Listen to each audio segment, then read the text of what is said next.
Weh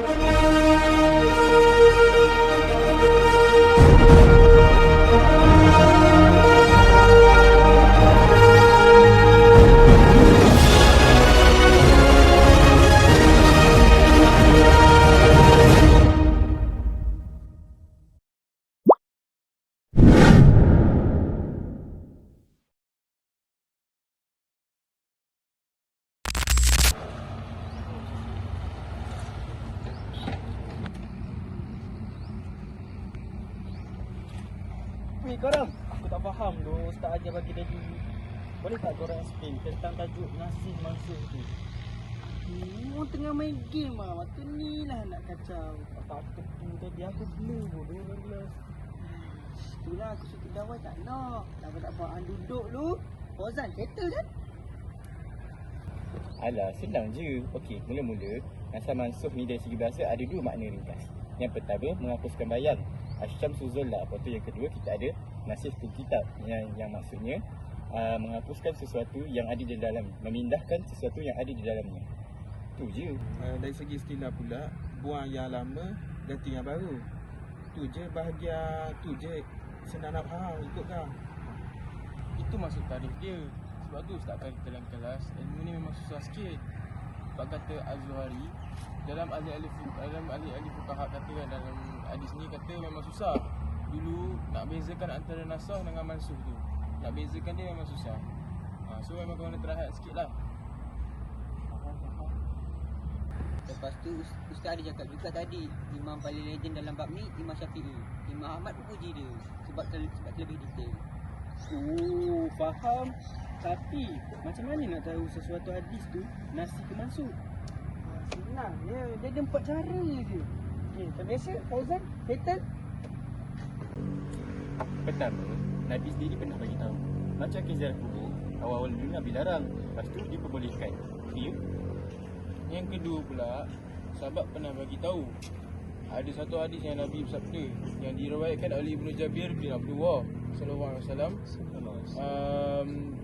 Dulu hadis terakhir Nabi yang bagi tahu tak payah nak berwuduk ketika benda yang kena api.